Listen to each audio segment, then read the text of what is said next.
Bonjour à tous, ce matin je vais aller bosser avec Shiro, avec mon modèle Y, parce que j'ai demandé à ma femme de l'utiliser cette semaine pour pouvoir me faire descendre la charge assez basse et me permettre de refaire un test avec Bonnet et Ionity. Il y a un superchargeur Ionity sur Reims, donc je vais essayer d'aller faire une charge Ionity avec Bonnet, voir un peu comment ça se goupille. Je voulais juste vous montrer Shiro, ce qu'il avait actuellement. Alors, Shiro, je suis passé à la nouvelle mise à jour 2022.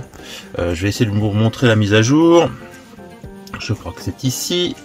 Je suis en 2022.16.3. Donc petite mise à jour, pas hyper développée. Et puis donc Shiro, il n'a plus que donc 83% d'autonomie, soit 16%. Logiquement, je vais mettre ma destination au superchargeur de Ionity à Champfleury. Donc vous voyez, quand on est en dessous de 20, j'avais lu ça, on n'a plus de mode sentinelle. Donc bon, ça c'est pas hyper grave. Alors, je vais mettre, est-ce que je peux trouver Ionity? Ça c'était la question que je me suis posée hier. Si je mets Ionity, est-ce qu'il me sort quelque chose? Donc, station de recharge à Champfleury à 21 km. Donc, je vais le lancer et on va voir ce que me dit le hop en destination. Il me dit que je vais arriver avec 10% de charge. Donc, on se lance. On va aller faire un petit tour sur Ionity et puis faire cet essai.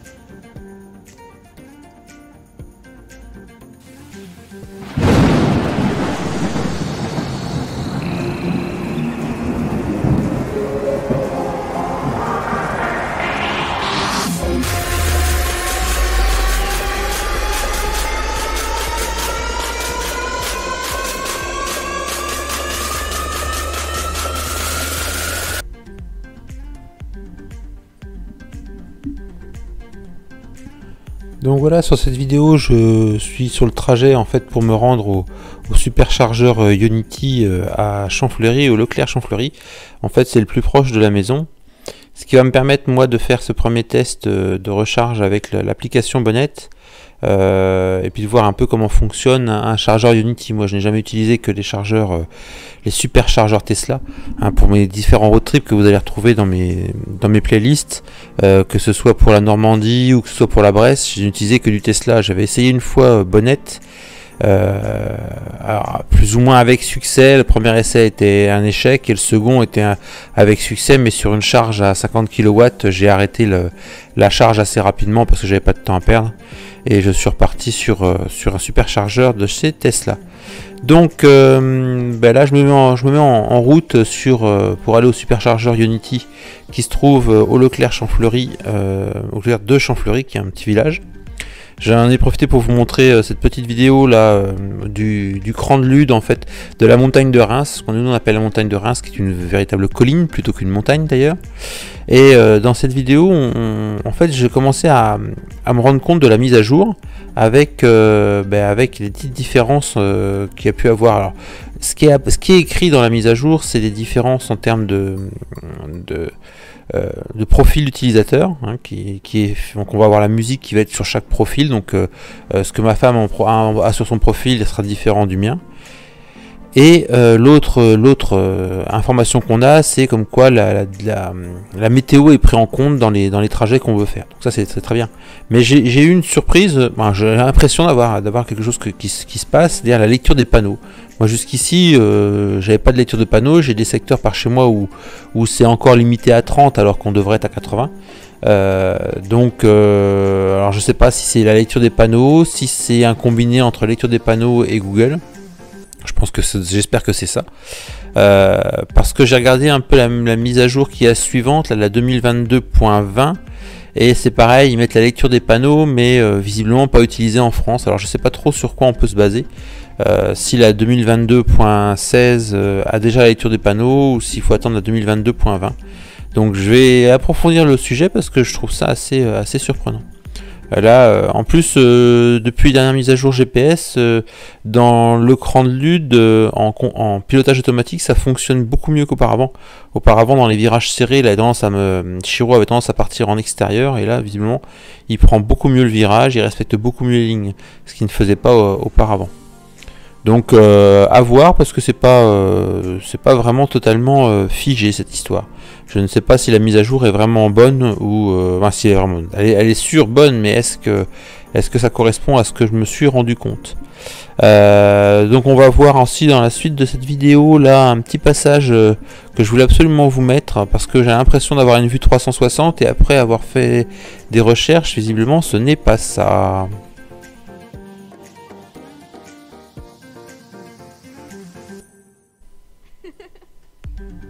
En effet, j'avais cru voir une vue en 360, mais en fait c'est pas du tout le cas. Je me suis renseigné auprès de plusieurs youtubeurs. En fait non, c'est pas une vue 360, c'est lorsqu'on arrive en fait au ralenti, comme ça le fait quand on rentre dans un garage. On a une visualisation du vue du dessus de la voiture, donc ça fait un peu le principe d'une vue à 360. J'ai un petit peu accéléré le trajet là parce que c'est rien d'intéressant. On va arriver au rond-point qui va nous mener en fait à la station Unity. Donc au rond-point qui nous amène au parking du Leclerc. Alors comme beaucoup de recharges autres que Tesla, c'est même les Tesla d'ailleurs, c'est assez compliqué et mal présenté, mal exposé en fait pour pouvoir trouver sur le parking. C'est assez compliqué à chaque fois. Donc en fait ici là sur le coup c'est juste à côté de la station essence. Alors il fallait le savoir, moi c'était la première fois que j'y allais, mais vous allez voir que je vais quand même me faire un demi-tour parce que le GPS me dit d'aller un peu plus loin, mais en fait non, c'était un petit peu avant. C'est juste à côté de la station service, mais je vais aller un peu plus loin. D'ailleurs on va y arriver là, donc vous voyez, ça va se retrouver à gauche. Et puis moi le GPS m'a vraiment dit de continuer un peu plus loin. Donc j'ai suivi le GPS, mais sauf que le un peu plus loin c'était déjà trop loin. Donc j'ai fait un demi-tour sur le parking et puis je suis revenu un peu sur mes pas. J'aurais dû tourner, vous voyez, quasiment là au niveau du camion orange, j'aurais dû tourner. Et en fait j'ai continué un petit peu plus loin. Je pensais pouvoir revenir par le parking, mais c'est pas le cas. C'est pas fait comme ça. Donc il faut vraiment tourner tout de suite et revenir après. Là j'ai laissé après dans l'enregistrement, je vais vous montrer un peu comment s'est passé la charge sur le Unity, et puis on se retrouve. Je reprendrai le micro à la fin pour faire un bilan et vous dire si ça s'est bien passé, si ça servait à rien, et puis le coût que ça m'a généré ou pas.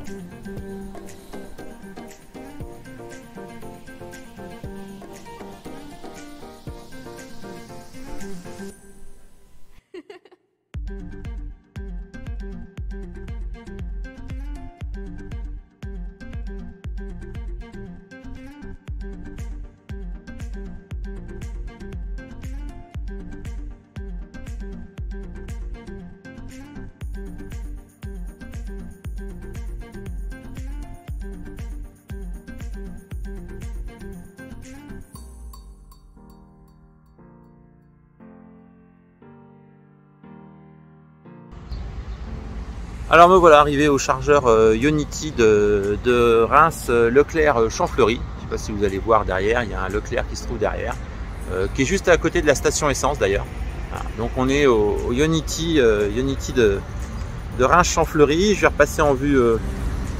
Alors je vais être obligé de vous quitter parce qu'il faut que je lance l'appli bonnette pour pouvoir charger ma Tesla sur la borne Unity. Donc je vous reprends juste après. Donc voilà, j'ai pu lancer la charge. Alors en fait j'ai lancé l'appli bonnet. Donc sur l'appli bonnet j'ai localisé ma borne numéro 7 comme on voit ici. Et puis ensuite j'ai lancé la charge via l'application en branchant le véhicule. Donc ça s'est super bien passé. Alors on voit ce qui s'affiche. En fait la voiture est arrivée, elle avait 11%. On charge à 177 alors sur la borne. Je vais aller regarder dans le véhicule s'il y a une différence ou pas. Donc je suis arrivé à 11, il n'y a même pas 2 secondes, je viens de le brancher et hop, ça monte quand même super vite. Donc je vais aller regarder dans Chiro un peu comment ça se positionne. Allez, on va rentrer à l'intérieur. Hop. Donc nous y voilà. Alors donc dans Chiro on est à 155 kW, une petite différence entre les deux. Ça je rechercherai, je pense qu'on a l'info. certainement sur YouTube comme d'habitude. Toutes les infos sur YouTube. Bon, après des fakes et des bonnes, mais bon, pourquoi pas. Bref, on n'est pas là pour critiquer. Donc il m'annonce 45 minutes de charge pour atteindre les 90% que j'ai mis en limite. Donc de toute façon, je suis tôt le matin, j'ai un petit peu de temps. Je suis venu exprès ici parce que je voulais faire cet essai de charge bonnette. Alors il y en a qui vont me dire oui, t'as un voyant de pression des pneus, regarde ton voyant de pression des pneus. Alors en effet, alors je vais vous montrer un petit peu l'appli, puis on va reparler un peu de la nouvelle mise à jour en même temps. Je profite de ça. Donc en effet, oui, là il va me dire rien me dire parce que je suis à l'arrêt, je pense. Mais je suis à 2,7 en fait. Je suis à 2,7. J'étais à 2,6 en partant ce matin. Je suis un peu faible. Je vais remonter les pressions tout à l'heure parce que j'ai tendance à rouler un peu en sous pression pour améliorer le confort du véhicule, ce qui est pas très bon pour les pneumatiques. Mais peu importe. Moi, j'ai besoin d'être un peu confortable dans mon véhicule. Donc, on va revenir sur la recharge. Voilà, donc vous voyez, ça monte quand même pas mal. Hein, on est sur du 100, voilà, 143. Ouais, c'est monté en pic et puis ça redescend. En sachant que Chiro est censé pouvoir accepter jusqu'à 250 kW. Alors je ne connais pas les bornes ici, comment elles fonctionnent. Je ne sais pas si ça peut prendre plus que ça. Je me suis pas posé la question. C'est la première fois que je faisais une charge Ionity avec bonnette. Donc c'était déjà ça l'essai. L'essai c'était ça fonctionne. Donc pour la petite histoire, ça fonctionne. Je vous dirai plus tard si c'est bien passé dans mes charges gratuites, parce que j'ai des charges gratuites. Et puis je vous expliquerai aussi plus tard, parce que j'ai fait une petite erreur dans mon paramétrage de compte bonnette, et je paye un petit abonnement. Bon, après je paye 18 €, j'ai 50 kW par mois avec 18 €. Je me dis que techniquement pourquoi pas, on verra bien, peut-être qu'en fin août j'arrêterai et puis c'est tout, ça sera comme ça. Mais voilà, je me suis dit tiens, on va garder ça pour cet été.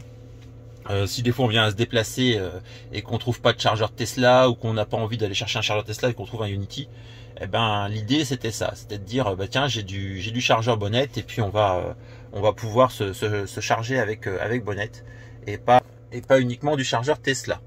Donc nous revoici, comme je vous disais, donc sur le chargeur bonnette avec Chiro. Donc je voulais parler de la mise à jour. Donc il y a une mise à jour, je vais vous remettre sur l'écran de Chiro. Mise à jour 2022. Alors, je vais me remettre dessus, ça doit être dans le logiciel. Donc 2022.12. Bon, après les codes d'après on s'en fiche un petit peu. Point 3, il y en a qui ont point 1, il y en a qui ont d'autres codes, bon peu importe. Moi je me suis rendu compte d'un truc assez sympa. Alors la barre qui est actuellement en charge là, elle a pas beaucoup changé. Celle-ci c'est la barre de charge. Par contre quand on conduit, cette même barre qu'on voit apparaître pour la régène et l'accélération est beaucoup plus épaisse. Donc déjà visuellement c'est plus sympa. Il y a une amélioration graphique au niveau de l'autopilote. On a des détails un peu plus importants. J'essaierai de vous mettre dans la vidéo si je réussis à vous faire une jonction entre la minicam que j'ai pris, si elle a pris l'écran, et puis mon smartphone. Mais sinon le visuel de l'autopilote est un peu plus sympa. J'ai eu un truc surprenant, alors je sais pas si ça le faisait avant. J'ai eu un fort ralentissement dans un village avec un enjambeur qui nous ralentissait fort. Et en fait, il y a un moment on était dans un petit espace et j'ai vu la voiture en fait un simili 360, c'est-à-dire qu'en fait je voyais bien tous les obstacles autour, vraiment vu du dessus. Alors je sais pas si c'est une nouveauté, j'avais pas fait attention auparavant, donc dites-moi dans les commentaires si vous l'aviez déjà remarqué, mais c'est vraiment un simili 360, vous aviez Chiro par le dessus et puis vous aviez les obstacles autour, les poteaux, les voitures, etc. Donc je me demande si c'est pas un simili 360 pour se garer. J'ai pas fait gaffe en garant là sur la station Ionity. Mais j'avais cette sensation là qu'on avait un simili 360 avec cette nouvelle mise à jour. Sinon au niveau des infos mise à jour, donc si on va dans les notes de mise à jour, bon, je vais vous faire un tour rapide parce que je pense que vous allez vite le voir, hein, tout le monde doit en avoir parlé, mais tant que je suis à faire cette vidéo de recharge, je vais en profiter, je vais boucher les trous comme on dit. On a récupéré donc le profil de conduite, on va pouvoir récupérer notre musique à chaque profil, donc mon épouse aura sa musique, j'aurai ma musique, même si souvent on partage les mêmes goûts, donc il n'y a pas tellement de solutions, pas tellement de différence. Et l'estimation de l'énergie, donc en fonction de la température, du vent, etc. Donc ça va être sympa pour les grands trajets. Moi j'avais, si vous me suivez ou si vous regardez des vidéos que j'ai déjà faites, on se rend vraiment compte que le modèle Y est soumis aux contraintes de vent. de vent, donc on a vraiment une différence de température, de consommation lorsqu'il y a du vent de face ou de dos. Donc ça c'est important pour les possesseurs de véhicules comme le mien, qui sont des semi-SUV ou SUV. Je pense que le modèle X, il est pareil, il doit avoir aussi une grosse différence en vue de cela. Pour revenir sur les mises à jour, la prochaine c'est la 2022.20. Alors j'ai regardé, il y a des choses intéressantes, mais alors il y a un truc que je ne comprends pas, et ça me navre un petit peu par Tesla. Alors je sais pas si ça va tenir comme ça, mais dans la lecture que moi j'en ai faite, il y aurait la lecture des panneaux qui serait possible avec la Tesla, c'est-à-dire qu'en gros elle lirait les panneaux, sauf que de ce que j'ai vu, elle serait pas activable en France. Alors pourquoi? Alors ça c'est encore un mystère Tesla. Pourquoi ça ne serait pas activable en France? Je ne sais pas. Donc si vous avez pareil les infos, n'hésitez pas à me dire. Alors peut-être que j'ai mal traduit parce que c'est en anglais, donc alors même si c'est pas moi qui traduis, c'est le traducteur, mais bon bref, je me suis peut-être trompé, je ne sais pas. Je ne sais pas tout. Donc c'est très intéressant aussi les échanges que vous pouvez m'en faire en retour. Ça me permet de faire des recherches et d'aller un petit peu plus loin. D'ailleurs, j'ai vachement bossé là ces derniers temps, j'ai vachement lu de trucs sur les batteries, les moteurs, etc. Je vais vous faire une petite série de vidéos assez courtes. Je vais vraiment pas faire quelque chose de compliqué, vraiment simple, pour ceux qui ne connaissent pas bien l'électrique, ce que c'est, etc. Donc ça, c'est des petites vidéos qui vont arriver plus tard. Alors on se retrouve, je vais aller faire un petit tour, on se retrouve pour la fin de charge et puis faire le bilan de cette recharge chez Ionity. Vous voyez, on est déjà baissé à 130 kg. Donc ça monte tranquillement. Voilà, il m'annonce 35 minutes. Ça va peut-être se raccourcir. Je me rends compte que le temps passe plus vite que ce que je défile avec mon téléphone. Donc on verra bien tout à l'heure. Alors, petite question à mes abonnés, à ceux qui connaissent ou pas. Là, c'est plusieurs fois que je me suis rendu compte que quand je rentre dans le véhicule, la navigation me met une destination. Alors, je soupçonne que c'est parce qu'il est lié à mon agenda. Sauf que mon agenda, c'est un agenda pro, donc j'ai même les navigations de mes collègues. Donc je me demande si c'est pas ça qui fait ça. Donc si vous pouvez me renseigner, je pense que c'est ça, mais voilà, précisez-moi parce que je rentre et puis la navigation me propose un trajet qui n'est pas le mien d'ailleurs. Je dois pas aller à cet endroit-là. Moi, je dois aller à Cormontreuil, donc je dois pas aller. Je sais pas où j'étais. C'était près de Cormontreuil d'ailleurs, mais je dois aller. Moi, c'est avenue des Goisses à Cormontreuil. Alors, je vais utiliser la recherche vocale, voir si ça fonctionne. Aller à avenue des Goisses à Cormontreuil. Voilà, vous voyez, il m'a mis avenue des Goisses à Cormontreuil. Je vais cliquer. Comme quoi la reconnaissance vocale fonctionne quand même pas mal pour la navigation. Donc, il m'annonce que j'y serai dans 9 minutes. Là, il me reste, je m'étais mis limite de charge à 90. J'ai pas besoin, je pense, d'aller plus loin, peu importe. 90, ouais, je suis à 81%, c'est 429 km d'autonomie. Voilà, je vais pas aller plus loin, ça sert à rien. Je vais arrêter ma charge, même si je pense que celle-ci sera gratuite. C'est pas la peine d'insister. Donc j'ai rechargé pour 42 kWh. Non, j'ai rajouté 56 kWh. Donc je vais m'arrêter là au niveau de cette charge. Je pense que je reviendrai parce que j'ai plusieurs charges gratuites chez Bonnet et puis j'ai ensuite les 50 premiers kilowatts que j'ai pris dans mon abonnement plus les 50 de ce mois-ci.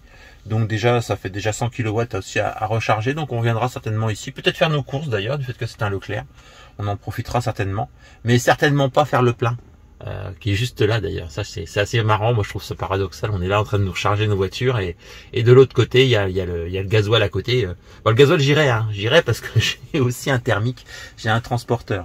Bon allez, je vais couper la charge via l'application Bonnet et puis je vous reprends juste à la fin.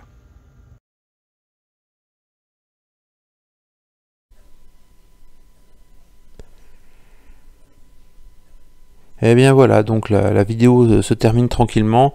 Donc pour information, je devais avoir une charge gratuite. En fait, l'application Bonnet s'est mise à jour. En fait, j'ai raté un message de Simplement Julien qui annonçait qu'en effet Bonnet avait supprimé les mises à jour gratuites qu'il avait offert avec les codes de Simplement Julien. Bon, c'est pas très grave, ça m'a permis de tester moi cette charge sur Ionity qui a très bien fonctionné. J'ai eu aucun souci ni de puissance ni quoi que ce soit, donc très bien en utilisation Unity, en sachant que via Bonnet, même sans abonnement, de tête c'est 0,46 euros du kilowattheure, alors que sur Tesla c'est 0,51. Voilà, donc bon, c'est toujours un petit peu moins cher. Et si vous prenez un abonnement comme j'avais mis, un abonnement donc par mois de 18 ce sont des livres d'ailleurs, je me demande si c'est pas... Oh, non, c'est des euros, tout à fait, ça a été changé, la mise à jour est passée en euros. Donc de 18 euros, vous passez à 36 centimes d'euros du kilowattheure, donc c'est un petit peu plus intéressant, et 50 kilowattheures offerts. Voilà, donc voilà pour l'application Bonnet. Mais ça fonctionne très bien avec le modèle Y, donc il n'y a aucun souci. Je suis encore en train de tester, de vérifier un peu cette histoire de mise à jour pour voir s'il n'y a pas de nouvelles choses que j'ai pas vu passer, mais je vous tiendrai au courant un peu plus tard. Dans les vidéos à venir, il va y avoir des petits changements. Je pensais pouvoir vous faire des vidéos sur les vacances, mais je pense que ça va être un peu chamboulé tout ça. Donc on fera peut-être de la vidéo, mais certainement sur le montage d'un frunk électrique. D'ailleurs, je me suis acheté un frunk électrique. Donc si ça intéresse des gens, n'hésitez pas. Je vais faire un tuto là-dessus.